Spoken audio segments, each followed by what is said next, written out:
What's going on YouTube? It's Teach and the rest of the Hurry Up Offense, all here in person. It's it's a Christmas miracle, you could say. So we all got together in person, so you get to see us all together mingling as we're going to talk about 5 different games this week. You're familiar with the show, you know the rundown. So TJ, JT, Mason. JT, have the last 7 days treated you, man? Not bad. Holidays wrapping up. Good to get back to the normal life, man. Still getting everything straight, but yeah. Yeah, been a good week. Here in Crib de la Green, yeah. Mason, have the last 7 days treated you? Good, man. Holidays treated me well. Yep. Excited for some more football. Hope to get these locks in this week, all 3 of us, but we'll see what happens. Yeah, we went over 3 on locks last week, but we hope you had a great holiday season, and we're hoping to give you some great prosperity moving into the next year. So a couple of rhythm throws to talk about off the top. One, I wanted to get some of y'all's college football playoff predictions. Any hot takes there? I think Georgia wins it also. Yeah, Georgia, to me, just top to bottom is the best they're just team. Insane. That's a tough one, though. I don't know. I don't have any hot takes, really. I think it's kind of clear cut. Who do you think they play? I don't know. I mean, I don't think it matters, though. That's I don't think it does either. What I'm at, too. So I don't know. I just think that Georgia's kind of top to bottom stacked up. So I don't think it matters too much who they end up facing. I'd like to see them play Michigan. Yeah, I think that would be fun. Teams. We'll just see what happens. Yeah, I think the same thing. I think the Michigan matchup would be more enticing. Now, if only Blake Corum was playing, then that would make that game that much better. Cool. And then the other big things of news around the NFL, this Tua situation continues to be a tricky one to manage. J.J. Watt announces his retirement, and I forgot the third thing that we just talked about, but that's the magic of doing the Bronco. Oh, Nathaniel Hackett, of course. I've already talked about it here on the channel, but which of those 3 headlines kind of caught your eye the most? Which do you think is the most interesting? I don't know. Maybe J.J. Watt retiring. I don't know. Yeah. I saw a lot of people talking. It was actually interesting. I saw a lot of people on Twitter debating whether or not he should be in the Hall of Fame. I think it's a no-brainer. It's a no-brainer, but I really I saw a few people, not just one off here and there. Now it might be just recency bias, people seeing him not at his height, whatever. But in his prime, he was a dog. So there was a 4-year stretch where he won those 3 Defensive Player of the Year awards. He was a game record. Probably best player in the league. I mean, really, if you wanted to just say individual at a position, apart from everybody else, kind of like the Aaron Donald of the last 5-10 years, whatever. JJ was that guy. So. And honestly, I think Donald is dampening Watt's impact because we went from Watt being dominant, he starts getting injuries, and then Donald busts onto the scene. It's okay, well, maybe that wasn't that impressive, but I think it totally is. Which of those headlines catches your eye the most? Definitely not Nathaniel Hackett. I mean, we all saw that one coming. Yeah, we were waiting on that. Yeah. I would probably say Tua, though. When they said that he had a concussion, I wasn't really buying it. I thought he was just another bad game. But then after what you saw the play? The play. I saw the play. Yeah. But then I was like, maybe he did. Yeah. But I would say the Tua. Yeah, and then that leaves me. I'll talk about this Nathaniel Hackett thing. You guys know I'm huge in the team building process, and I love that part of football and just sports in general. So this is really interesting. Actually, the last 2 years, we've had a head coach fired before they finished their first year. It hadn't happened since 1978 before that. So Urban Meyer last year, Nathaniel Hackett this year. I think it's social media, product of social media. I mean, also there were Broncos fans counting down the play clock at the stadium. I mean, that's just it's a rough scene. It was a rough scene. The owners are able to see on Twitter all the fans' reactions every single week to a terrible team. You got to know that in the back of their mind, they're like, all right, we got to get rid of this guy. That's why I think it's going to be kind of a trend that we see. Shorter leashes on coaches kind of as we move forward with social media. I think that's the NFL, right? Quarterbacks, you get 2 years. Prove it in 2 years. It used to be you had your full rookie contract and everything. So we're just becoming more impatient as people. But anyways, we're going to talk about 5 games this week. Let's go ahead and kick things off talking about no Thursday Night Football this week. Sorry, Titans and Cowboys fans, but it sounds like a lot of players are going to be sitting at least at some point in that game. So we kick things off on Sunday, Miami and your New England Patriots. Pat's favorite. So this kind of leads us into the Tua conversation. I mean, I don't think I got to be careful saying this. There is a step down going down to Teddy Bridgewater, but you have Teddy B on the roster for a reason. He's one of the better backups in the league. So I think I'm rolling with Miami here, but you're the Pats fan. What do you think about this one? Yeah, so it's interesting. I wasn't sure if Bridgewater was healthy, but then after you confirm that, makes it a little interesting. We're at home. We're -3. Yeah, right. It's been fluctuating 2.5, 3. Yeah. I mean, we got to win. If we lose, we're out of the playoffs, essentially. But Miami's in the same spot. But Miami's also in the same spot. Miami has also lost, what is it now, 4 in a row? Yep. And bad losses. They have bad losses. But without Tua, man, I mean, he hasn't been well anyways, and they've kind of been in close games these last 4 weeks. I'm not touching this game as a betting perspective. As a Pats fan, I hope you win. But I would probably that makes sense. Yeah, it does make sense. I'd probably lean Dolphins +3. Okay. But here we go. Analytics over here. I would say betting-wise, I like a teaser. I'd push the Dolphins up to 9, +9. Yeah, Mac Jones ain't beating anybody by 2 scores. And I like the under. I like that. I would take the under. Yeah. 47.5. 47.5. That's hot. I think hot. 47.5 feels really good. At 41.5, I would lean under, but I don't know if I'd play it just as a straight bet. Sure. I don't know though. There's a clear drop off at least early in the year that I noticed from because the Vikings played the Dolphins with Teddy B, and you could definitely see he wasn't as crisp with the offense. His timing was not close to what Tua was doing, that kind of stuff. But with what we've seen from Tua these past couple of weeks, it might be a good thing. Like the offense might be kind of ready for a change at quarterback just because he's looked terrible. Like this past week, just throwing picks that were like, what are you thinking? Like, what are we looking at? Well, I mean, that's the thing with this offense, right? Like Jimmy G does the same thing where it's like, hey, the throw's supposed to be there, the guy's supposed to be there, I put the ball there. Yeah. But there was a linebacker But if they're there. not there, exactly. And that's what that Devondre Campbell pick for Tua last week, I was like, that's Jimmy Garoppolo written all over it as hello, good morning. So, I mean, maybe getting a different decision maker in there, maybe that does, change it up a little bit. But also I look at this game and I'm like, Jalen Waddle, Tyreek Hill. What do the Patriots have that can match any of that? Yeah. So I think I got to go with Miami from that perspective. Yeah, but I like that teaser. It's a tough one Teaser play because, is good. I like the teaser play. like you said, the Dolphins, like their offense is a very it's like a high difficulty offense to run for a quarterback. You can't just kind of drop back in some ways, right? So it's easy because you know what you have to do, but it's harder to execute certain things. So everything's timing based, that kind of stuff. Yeah. Whereas that's why the press was messing him up so much. Yeah, Josh Allen on the Bills, it's easier for him mentally because it's basically just drop back, play backyard football is what it feels like. But it's I would say like easier to execute because you're not thinking as much. But like to run the Dolphins system, it's like, yeah, you are given the play, you kind of know what you're going into, but like the execution levels, you got to be super high because like you said, everything's timing based.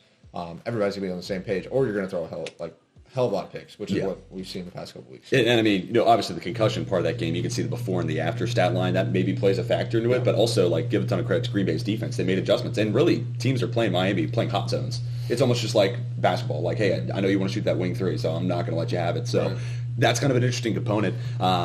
But also, I want to talk about Jalen Phillips. I think this guy's becoming a superstar in the making. He's really taken that step forward as an edge rusher, and Patriots' offensive line's been up and down at points this year, but I think Jalen Phillips could be in for a big game, too. Yeah, he's been kind of turning up a little bit more. He's got that elite first step that he kind of came into the league. 5-star recruit coming out of high school. Yeah. I mean, I remember he had a ton of hype in the draft, and people were just worried about a little bit of injury history and like another guy. Were like, yeah, everybody should take a flyer on him, and then the Dolphins ended up getting that, and it's starting to pan out. We'll see how it works. I don't know how has Mac Jones been playing for you guys? You probably watched a little bit more. What's your feel? He's rough, man. I didn't watch much of the Bengals game, but games before that, man, just not good. Yeah, I mean, I don't think he looked that great against Cincy either. That game was really interesting, though, from a Patriots perspective, because I even texted you after like the first quarter and a half, and I was like, this looks like an ass beat. What are we watching I was here? like, yep, just another game. But was it Edelman that was on a podcast and like called Mac Jones out for like complaining I think it was, too much or something? I see that. Let's say I don't know. Maybe Mac Jones is losing the locker room a little bit. I don't know. Edelman came out and he was basically saying Mac Jones needs to stop complaining and play better, which is kind of. I mean, it's the truth. I don't know. He's a little Kyler Murray-ish in that. Sure, I can where see like that. it's That's like fair. everybody else's fault kind of deal. I don't think it's quite that bad. Yeah. I don't think he's necessarily lost the locker room, but I think we just don't have weapons, man. Like That's that's and you have Matt Patricia calling plays. yeah, to me that's the problem. If you That's watch that 100%. offense, it's a dinosaur offense. It's It bad. looks like a defensive coordinator calling plays. Yeah, That's it exactly looks what like it what looks it like. is. Yeah. So, I mean, that is going to be interesting. Once we get into this offseason for the Patriots, like if you guys draft a wide receiver and I know this is kind of a name that nobody wants to be attached to right now, but a Nathaniel Hackett, a guy who has a good OC track record, or Frank Reich or something like that, that's going to be really interesting to see what that does for your offense, what that does for Mac Jones, because there were moments last year where he looked pretty damn good. But anyways, leaving this one, sounds like we all kind of like Miami getting the points here, and that teaser play, getting them out to +9, under 47.5, that's a good lock of the week candidate. Let's move on. Game number 2 now, sticking on our Sunday slate. Jets, Seahawks. Spoiler alert, this is my lock of the week. I got the Jets -1.5. So I actually had some closing line value. I got the Jets before they announced Mike White as a starter. You're a big Seahawks guy, though. I am a big Seahawks. But I mean, okay, look at where this team has been heading the last couple of weeks. I like the Seahawks at the beginning of the year because I think they were just a nice story and they were exceeding expectations. No, now they look good, like legit. Too. Yeah, now they've come crashing down to earth. They can't stop the run to save their life. That I think the secondary is also kind of coming down to the reality of it. Ryan Neal's been a good safety. Tariq Woolen's been a great story, of course, as the rookie corner. But I just think with Mike White coming back, even if he's not 100%, you give me 4 or 5 solid throws, keep the chains moving, get 17 points on the board. I think that's all they need, really. I also look at Jets defense that kind of matches up perfectly for Seattle, doesn't it? I mean, Sauce Gardner against DK Metcalf, great. And then no Tyler Lockett. Well, he might play this week. Yeah, no Lockett. Oh, Lockett? Yeah, he's practicing. Oh, is he? Apparently he's practicing. But well, even at that point, DJ Reed's been stellar this year. I mean, That's a good matchup. They're out of playoff contention. Rematch game for Demon. Oh, are they? Are they out of playoff contention? Seattle? Seahawks? Yeah. No, I think they're still They're still in? Yeah, Okay. one shot. I know. To me, yeah, once I'm out, I'm not playing Lockett to kind of, keep him healthy, that kind of stuff. But I don't know. This is a tough one. I feel like we're seeing, I don't know if it's like a scheme thing where people are figuring out what Geno was doing early in the year and defenses are just getting better. It feels like too quick of a turnaround for that to be the case. Sure. But we have seen that with the Dolphins, like we talked about with that. So I'm kind of wondering why. Like, it's been like off a cliff recently. The Seahawks, like, just their offense just hasn't looked as good.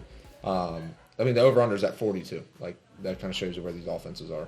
Yeah. But I'm same way. I trust Mike White, which is kind of funny. Yeah, Mike White's a dog, and Garrett Wilson. I think he can. I mean, Woolen's a dog too, but if they can find some ways, because Garrett Wilson can line up in the slot, get open multiple different ways. And honestly, I think this is a game where just the threat of Mike White being out there opens up the run game. Yeah. And I mean, that might be all you need. Sure. I mean, Carolina ran through them. I mean, it's been a tough stretch of late for Seattle's run defense. Where are you staying on this one, Mason? I think I was on the Seahawks last night, but I might have to flip that pick. I think I'll roll with the Jets. Talk you out of it. Yeah, I think I'll roll with the Jets as well. They're due. I think they've lost a couple in a row. I also, going back to the Geno conversation, because, I mean, he's kind of been one of the major storylines this year. So, yeah, his play's taken a step down, but those two rookie tackles, they've also taken a step back. You're missing Lockett the last couple of weeks. I think the situation in and of itself has deteriorated for Geno. So then I look at maybe the best defense in the league right now on the other side of the ball. I mean, again, Sauce Gardner against DK Metcalf feels like a fair matchup. I mean, it's hard to slow down DK Metcalf, but if there's a guy to do it, Sauce is one of those guys that comes to mind. And then Quinnen Williams against that offensive line, sheesh. You want to talk about Jalen Phillips being able to take over a game? Quinnen Williams has been a dog this year, and he's done it. And I think that interior offensive line is pretty weak for Seattle. So I think that might be another nice teaser spot if you like the Jets as well. So you have plus 5.5 at the current line, probably closer to 6 or something. You might be able to get 4.5, something like that. Even at 4.5, that's a good teaser play. Do the under 48. I like that because the offenses are good, but not. I mean, they're not going to be putting up points crazy. And I think the Jets will keep it relatively conservative on the offensive side. Again, Mike White still has broken ribs. Let me not undersell that, but you could also go Jets money line and then just bump the total to some point and then hit under there. So I think that could be a spicy move. But yeah, sounds like we're all on the Jets here. Any other props you're looking at? I think Garrett Wilson's a good call out. Garrett Wilson's always a good play. That and Michael Carter, I think, could be interesting. Yeah. Well, I just like watching Garrett Wilson, so I'll bet his stuff just because I like watching him. I'll do that with a lot of players. Sure. Him, Justin Jefferson, Devontae Adams. I bet their props so that I can watch him and root for him, like, to be honest. And he's one of those dudes that's just a dog. So yeah, I always love watching wide receivers, so those guys, no doubt about it. All right, leaving game 2. Let's talk game 3. And Minnesota Vikings, Green Bay Packers time. Here we go. I mean, as many different games could be the game of the week. I mean, this has the billings to be there. Right now, Packers favored by 3. I mean, how's that feel, Minnesota fan? I think, honestly, that's a good line, to be honest. That's where I would put it. We're historically split with the Packers. Aaron Rodgers and that offense is clicking a lot better than it was. A lot of the receivers are kind of executing at a higher level. He's throwing better balls, too. He was struggling early in the year. It wasn't just the receivers. He's actually kind of tightened up a little bit his throws. He's still not what we usually see, but he's executing more of them. The red zone offense looks a lot better. They found a nice niche for Watson, and then they've got Dobbs kind of underneath, that kind of deal. With that, those two as a combo, you being able to actually like scheme an offense with two guys that have kind of, I don't know, like weapon aspects to them. Sure. Whereas before it was just like, man, like who running a route's going to beat their guy one-on-one? They had nobody. Now both of them healthy. I think it's also a good matchup. Our DBs are terrible. We're going to give up passing yards all day. Our run defense is solid, so the Packers are going to have to pass the ball, I think. I don't think we're going to have an issue against the run, but against the pass, we're going to struggle. And on the other flip side, I think the Vikings will put up points as usual, but I don't know. It's kind of a spot where the Packers are at home. 3 points is about right. I think it's going to be a toss-up, and we always split, so I would lean Packers to win the game.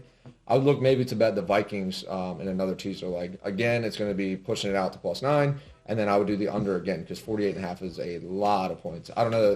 I think the Vikings could put up their half of that. But the Packers, I don't know. That's a lot of points for the Packers. They don't score that much. Yeah, Vikings totals, the over in specific's been hot the last 3 or 4 games, so that was kind of my leaning there. But, I mean, you're right. I mean, that Green Bay defense, they adjusted midway through last week. I mean, also, Jair Alexander versus Justin Jefferson, that's going to be a lot of fun. When we get to see it one-on-one, the Packers play a lot of zones, so we may not see it all last the time, matchup, Justin Jefferson went off, torched. But it was, like you said, it was zone coverages, deep crossers, where just miscommunication going back in. It wasn't really one-on-one. And I don't know how much you're going to play one-on-one, to be honest. So basically a two-part question here for you, Mason. What do you think about the total? And then what do you think about the Vikings getting points here? Number 2 seed in the NFC. Yeah. And I remember JT saying, like, all year, Vikings are better on the road. So that's always stuck with me. So. Every time I see Vikings on the road, I'm, like, tempted to, take the Vikings, hang with the Vikings. Interesting. But I don't know, man. I'm kind of leaning Packers. I like that teaser play. Vikes out to +9. The under, what would it be, 54? But yeah, interesting. 48.5. That's even a lot of points too. I don't know, man. I think both teams could get there. Like you said, I think the Vikings get there with ease. Packers, I'm not sure, but they are fighting for a playoff spot now, so interesting. And I mean, you look at last week in Miami with great conditions against an explosive offense. That game had a total of 46, 26-20. Right. So now we're talking about in Lambeau. And, I mean, still an explosive offense, but conditions are not as great and still a super high total. So I told you last week it was going to be a 3-point game with the Giants. That's exactly what it was. That's exactly what this game is going to be. That's just what Minnesota does. But we had a good conversation yesterday, like off camera. I think it's great to kind of talk about and have this conversation. So you look at NFL teams and how they're trying to find those different cheats, especially on the defensive side, like stunts and twists. Those percentages and usage rates have just gone up and up and up this year. Sound like the song. But... and I think part of it is like, okay, where do we find that line of demarcation where this is not as efficient as it was at this rate, right? So it's like, we're going to use stunts more. And I think what Sean McVay, Kevin O'Connell did last year in Los Angeles with Cooper Kupp and what they're doing this year, Kevin O'Connell, that is, what they're doing with Justin Jefferson this year is exactly the same thing. It's just like, hey, he's our wide receiver 1. Let's give him 46 targets over the last 3 games, which is bananas. And I think we continue to see that. I can see, Justin Jefferson in a game like this demanding 18-something targets if Kevin O'Connell's really trying to gun it and, take down the Packers and make it a sweep. Yeah, Justin Jefferson's a tough... To me, the reason he's so good is if you do have a guy that's manned up on him and help over the top, he's so good at the top of the route that it doesn't matter because that safety is being pressed in so many different directions. He can run every route in the route tree. Yeah. That safety is kind of nullified. I think the corner can still kind of keep up in the short game if you press him at the line, but he's so good at the intermediate routes, essentially, that he's running at full speed, can cut on a dime and go whatever direction. That safety that's backpedaling, he's got no shot. Yeah. So to me, it's, I don't know, that's why he's so good. And it's really, I like O'Connell. I just don't know how hard it is really to scheme him up. But I mean, leveraging that advantage is something you give kudos to because a lot of teams are just like, our wide receiver 1, we give him 8 targets a game. And I want to give Kirk some props because he's throwing balls that he has never thrown. Oh, 100%. Not necessarily more accurate or better reads or anything like that. He's just giving his guys a chance, and he used to never do that. And he would kind of get happy feet and then throw it to, a step late. That's a pick. Yeah. Kirk's letting it absolutely rip and taking absolute shots in the pocket now. Kind of just playing like Brett Favre-ish at times. He's still not, I wouldn't call Kirk a gunslinger by any means, but we're seeing a lot more kind of, I trust my guy, I'm going to let it rip than I've seen from him as a Vikings fan the past few years. Kind of like Pat Mahomes when he had Tyreek and, Devontae when Aaron Rodgers in Green Bay. Yeah, you trust those guys. So all that to say, Justin Jefferson props, I think, are hot this week again. I mean, I just can't see a world where he's not commanding at least 12 to 15 targets in this game. And, I mean, as long as they're catchable, he's going to find a way to come down with it. Remind me again, is he still chasing any records? He's like 122 yards away from 2,000. So, he's honestly, chasing 2,000, and he's also chasing the all-time record for single season. What is it? Within 16 games, right? But this so he would have to do it. So I think in 17 games, he'd still need 120-something yards each. So it's definitely doable, but he's still chasing it, and he could still break it. But I think it would be in 17 unless he goes absolutely ham. Which he could, but he's got to put up 250 next game, which, you never know. So it's going to be a fun battle there at the top of the NFC North. We'll leave this one, and let's jump on to game number 4. My Pittsburgh Steelers, the Baltimore Ravens. This line's moved a little bit. It's been 2.5. It's been 3. It sounds like Lamar Jackson's not going to be able to play. John Harbaugh has been, pretty discreet about it, which I understand, or Jim Harbaugh, excuse me, has been really discreet about it. If this is Tyler Huntley, give me the Steelers. Honestly, even if it's Lamar Jackson, who's he throwing the ball to? I mean, those wide receivers, week in and week out when I watch Baltimore, you talk about watching Devontae Adams and getting to watch Justin Jefferson and how it's just fun to watch those. There ain't a guy like that in Baltimore right now. So I think I might take my resurgent Steelers. Where do you guys stand on this one? I'm kind of leaning Steelers too. They really don't utilize Mark Andrews when Huntley's in. No, right. He doesn't even look at him. Yeah. Because I played against, the only reason I really was locked in on it is because I was playing against Mark Andrews last week in fantasy. And at every play, he had one where he just absolutely toasted the corner on a streak, on a go route. Just burnt the corner. A corner. like someone who that is their job all the time is to cover, wide receiver type routes, that kind of thing. He just burnt him off the line and was able to beat him down the field on just a sprint. I was like, dude, y'all should be throwing this man the ball every play. But Huntley's just not a proficient passer. So it's kind of, I don't know, you don't trust that offense at all. The total at 36, I hate that I don't want to bet the over, but like 20-16 is exactly how this game's going to finish. Yep. And I don't want any part of it. It sucks. I said in the notes that this has AFC North 14-10, 17-14 written all over it. So this is one of my favorite teaser legs. You bump the total up to 42, and even that's not a crazy number, but I'm telling you, under that. They're not, neither side is getting the 20. Plus 9, too. There's no way. That's fire. That's fire. With Tyler Huntley? Yeah, that's fire. Basically, what do you think? Yeah, plus 9 with Tyler Huntley, I think is free, as well as the over-under there. Bump that up a little bit. Tease the under. And like you said, even with Lamar, I'm not trusting that offense. So yeah, I would lean Steelers as well. I will say J.K. Dobbins has looked really good since he's returned, which has been a great sign just because the kid's a stud. So his rushing prompts could be interesting. I think last week was like 56.5 yards against Atlanta. So I'd be interested to see where it is against Pittsburgh, who's been pretty good against the run. But yeah, it always feels like Ravens, maybe this is just, me remembering the bad games as a Steelers fan, but it feels like Ravens running backs always have a way to kind of gash at least one big run against us. So I think Pittsburgh's been really good against the run. Yeah. I think their yards per game is like top 10 in the league. Oh, yeah. All their metrics are really good against the run. But that eventually it can come and go, right? Like it ebbs and flows, and for whatever reason, I could just see this rivalry game, whatever rhetoric you want to use. The Ravens spamming the run. I mean, at least to me, when runners get in kind of a flow, and they're able to kind of get in a rhythm, that's when they can break the big ones. So I could see it still hitting. That was a big thing. As an Adrian Peterson fan, he would get like 30 carries a game, and you see, 3 yards, 2 yards, 2 yards, and then you get in a rhythm, and then he breaks a 40-yarder. Yeah, 10, 15. And that could happen with Dobbins. Not that he's the same athlete, but similar. But yeah, interesting. I think these are two really good defenses, too. I mean, TJ Watt, this man might go bananas, but yeah, the defenses in this contest. I mean, also, Baltimore locked into a playoff spot now, so... And I mean, they're probably not going to win the division. I mean, they could still steal it from Cincy, especially considering that's the next game we talk about. This might be the week where it's like, hey, if we beat Pittsburgh and Cincy has a tough matchup, maybe we can steal a division. But yeah, I don't know. I could also see this being a spot where maybe, just maybe, you start seeing players get sat, especially if this game gets out of hand, of course. But yeah, a lot of different things I'm looking for here. But also the weather. Yeah. Where are the Steelers sitting? Are they in contention still? Yeah, they're out of contention. Pittsburgh's in the hunt. But really the thing that comes down most interests me is like this Tomlin 16 years now of not having a losing season. This is a game where it's like you get this, you're 8-8, and all of a sudden it's possible. And it's like, damn, could this man do it? It's tough though, because like you would think over 16 years, 17 years, something's got to break. There's no way. Oh, like could go the year we had to play Duck Hodges. No, that's what I'm saying. Like that was the year that like you got one. Now like I don't know, like numbers have to take that back. Yeah, you know what I mean? He's got to have a losing season. And also we were aided by the fact of a 16-game season, so 8-8 was the possibility. And no, I think, now it's the team overall now I would say is slightly better, at least on offense, right? Some of the playmakers on the outside. You guys are relatively healthy too, on offense at least from what I see. So, I don't know. I lean Steelers for sure. I think +3, you're getting points. To me, it's just a better team with Huntley there, so. Small tangent, but did y'all see the Franco Harris NFL Network cutting a commercial over that? I saw you tweet about it. Oh my god! I did not see. I was hot. Follow me on Twitter if you don't already. Yeah, dude. How is the league going to do that? NFL Network, the NFL, going to a commercial over a tribute to one of their own like best ambassadors for their brand and what you can do. How insane is that? It's a money grab, I guess. I don't know. Yeah, that's why the Raiders lost. If you want to know why Derek Carr threw like 1,000 interceptions, that's why karma. Derek Carr, man. He was horrendous last week. I guess that's the other big news. Not rhythm throws, but real quick. Where do you guys think he's playing next year? Carr, Washington makes sense. I think he's backing somebody up, man. You think he's backing somebody? I think he's backing somebody up. I think we've seen enough. He's not going to take you to a Super Bowl. I think either New York team. If your goal is a Super Bowl, you don't want Derek Carr at quarterback. You're telling me you could drop him on the Jets, and that team's not a Super Bowl contender with that defense with Garrett Wilson? I think, dude, where is he different than Mike White?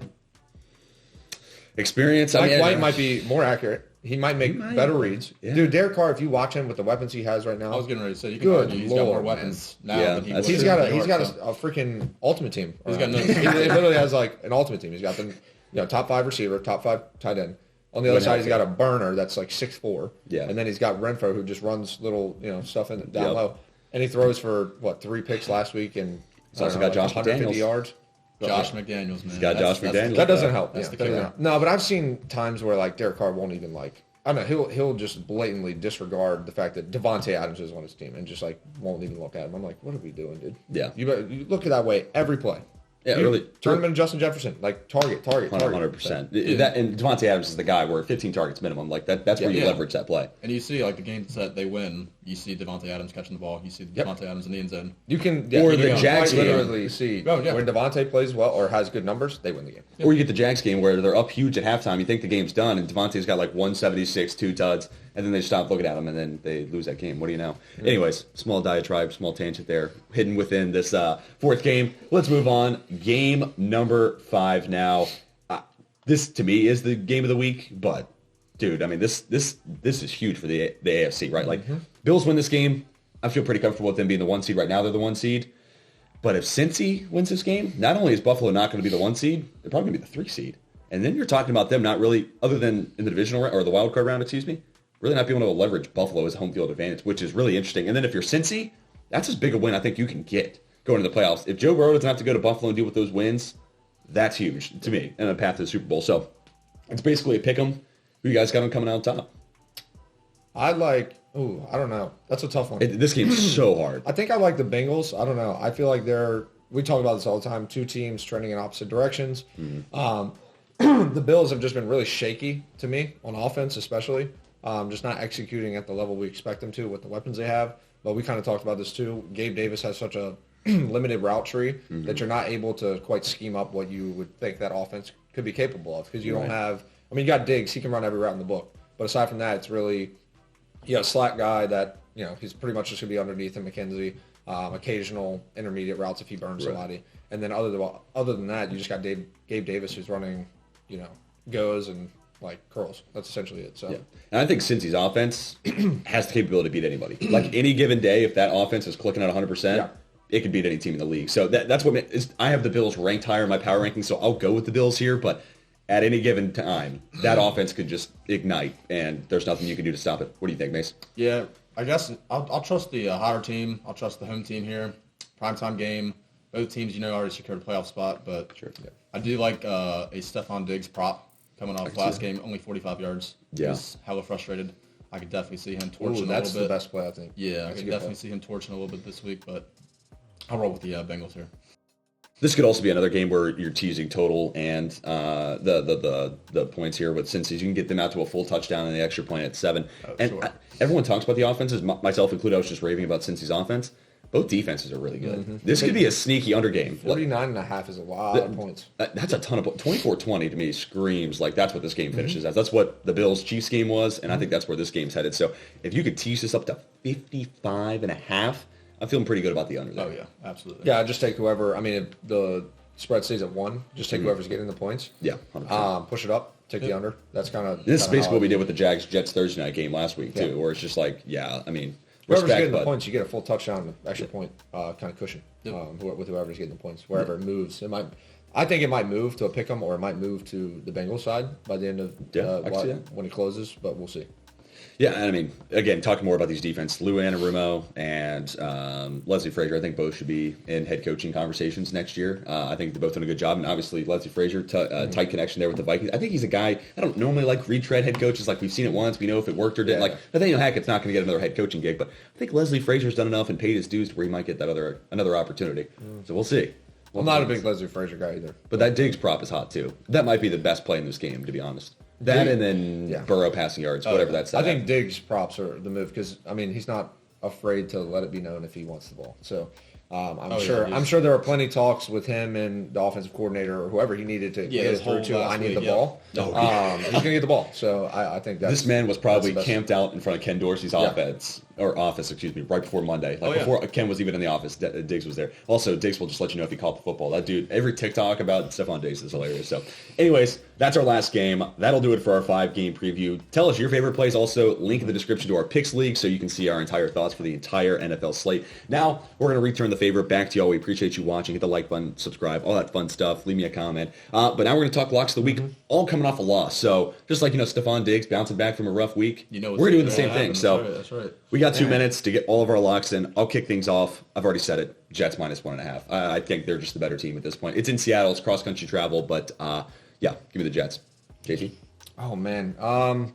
I had something geared up, but I abandoned it because I was trying to find a Stephon Diggs prop. They're not out yet, at least on DraftKings. There's no prop out yet. Whatever it is, that's going to be my lock. I love yards that play. Or receptions. Give me yards. Receptions they can be hit or miss. I think we might see some big chunk plays late in late like kind of secondary plays where Josh Allen misses his first read, whatever, he scrambles out and just throws an absolute bomb down the field to Diggs. I'd take the yards prop there. I think otherwise, I'll roll with my boys, the Vikings, the teaser that we discussed. Yeah, that's a good teaser. We'll go ahead and tease that out. I'll do +9 and then the under 47.5. So JT gives these locks. Or actually, the under the 53.5. Are you finally betting it? He gives these every week as advice, but he doesn't bet it. No, I don't bet them. Just I don't bet them. But I do. I give you guys. I can't steal. So. All right, we've done our best Nathaniel Hackett impression. Burning time for Mason. You got a full minute though. You still got a full minute. We left you. Talking about betting locks for you guys. I like 2 and 10. Whatever it is. So I do 12, bet the locks. So just to let you know, I am down hella units. But I will take, you got my classic 3-teamer. I got the Jaguars money line, Buccaneers money line, Jets money line at +317. I'm seeing 3 teams that need a win to get in the playoffs. That's right. +300 or over +300. +317. Without 317. That's good. Wow, that's fire. Profit of plus money plays, ladies and gentlemen. And then we got the shaman of sharp bets, and then there's just me. But awesome, great show. Any other honorable mentions? I have a few teaser legs I wanted to toss out. The Steelers total, I think you bump that up and hit under. That's going to be an AFC North game if I've ever seen one. It's going to be boring, but that's a good one. Also, I got great closing line value because before the Raiders made the QB switch, but I have 49ers and the Eagles basically going to pick them. I still like that teaser, but it's Eagles and a pick 'em, and then 49ers covering 4 points against the Raiders. I feel pretty comfortable in that. Yeah. Other teaser legs, the Giants and a pick 'em against the Colts. That feels free. Chargers and a pick 'em against the Rams. That one's a little more scary because what is Baker, but I think that's a hot play. And then I kind of like the over in the Green Bay Minnesota game. I don't know. That game At 47.5. Yeah, I don't know. Rodgers might dial it back. Yeah, so I don't hate it. Those are some of my honorable mentions. I would say I like Devontae Adams props. Yeah, today, Justin Jefferson props, Diggs props. Yeah, we might see a overcorrection on Carr being benched. I think we might see something where you could get Devontae Adams props around 60 yards or even less. And it's one of those. Had a bad game last week. Probably not going to happen again. They're going to be playing from behind. Let's be real. They're probably going to be chasing the clock essentially. Trying not to. They're not going to be able to run the ball 30 times against the Niners. One, they're going to stop the run, and two, they're going to be playing from down. So I see a lot of passing volume, and naturally they're going to have to throw it to Devontae Adams if they want a shot to win. Yeah, no, I'd agree. Even with Stidham? Even with Stidham, yeah, that's what I'm saying. I think you play the overcorrection bit, whereas like we talked about this before, like a weather game, bad weather, it's going to affect point totals, but sometimes the books kind of overcorrect, I think. Yeah, rain and snow shouldn't be anything you take into consideration. Wind is a different story, but yeah. So when you see snow, people will freak out. I'm just calling, Jarrett Stidham is my rain and snow for Devontae Adams. I think they may overcorrect his prop a bit. Can I make that a T-shirt? Jarrett Stidham is my rain and snow. Yes, okay, that might be the first thing we put on the merch store. Any other place you want to toss out, Mason? I like the Stephon Diggs prop. Probably tail that, and then. I got one for you. Let's hear it. Justin Fields. Justin Fields rushing props. The Lions give up the second most scramble yards per game, and Josh Allen's it's rushing. It's going to be juiced to high heavens, though. It's going to be like 75 yards. He ran for 11 yards last week. So I think you might see a little bit of an overcorrection. He Those might numbers. be making business decisions. He might be. So there is a little bit of an inherent risk, and also I could see Chicago being like, Justin, don't run. We need to develop a passing attack. So that's kind of what I would. I'd be like, dude, look, this season's shot. That's what I would do if I was Eberflus. Don't run the ball. Yeah, if I was Luke Getsy, the OC, and Eberflus, that's what I'd be saying. But that being said, Allen's rushing prop hit in the first half on Thanksgiving. Trevor Lawrence got hurt, came back, and then still hit the rushing prop, and then Sam Darnold last week. So the total on the Bears, I like the rushing, Lions. like the rushing prop for Justin Fields. Jeez. 52 points in Bears line. I could see it hitting. I was going to say if it's at around 42, I'm taking the over. At 50, I'm not touching it. I don't touch totals over 50. Yeah. But, Dude, the line's at home, man. But they just they're different. Both of those defenses are going to give up points after points. I mean, that's a bad matchup, too. That Bears secondary is terrible. Amon-Ra St. Brown. He's going to get that's another problem. That's the problem. That's the problem. That secondary is not good. And then, like you said, Justin Fields should be able to get loose a little bit if he wants him. Also, if you wanted any action in the Thursday night game, I would hammer Dallas. I don't think Tennessee keeps it close. Yeah, I think it's going to be a lot. I think it's going to be kind of a waste. You did have a good point. They might set the starters, but I think the game will be so far out of hand, Yeah. it's not going to matter. No, dude. I will say, I don't know, the like Vrabel getting embarrassed on national television. Yeah, Vrabel is he's not one of really those guys. he's not somebody who's willing to get embarrassed. Well, and also, look, we were talking about this last night. The Titans started the year 7-3, and they get dunked on by AJ Brown. They fire their GM. And now they're on track, in my opinion, to a 7-10 season. Dude. I think they lose to Dallas. I think they lose to the Jags next week. They're going to be a 7-10 team by the end of the year, in my opinion. So this could be one of those games where, like, Vrabel, like, even if they lose it, if you keep it close, it's like, hey, we battled Dallas. You know, we got some momentum going into week 18. I could see it. But, yeah, Vrabel just doesn't feel like one of those guys who wants to get dogged on national TV. So I feel bad for Alan Kirk. I mean, Kirk Herbstreit. I mean, those guys keep getting these shit games on Thursday, man. Yeah. They all look good, like preseason. A lot of these matchups, you're like, oh, these are going to be pretty solid. And then we get into the season, they just got wrecked. Yeah, sorry, Al, sorry, Kurt. But anyways, that's gonna do it for the Hurry Up Offense this week. You guys got to hang out with us all in person. We're able to do this again. That was fun. Yeah. But be sure to come back next week when we preview the final week of the regular season. That's gonna be a lot of fun. Till then, we are signing off.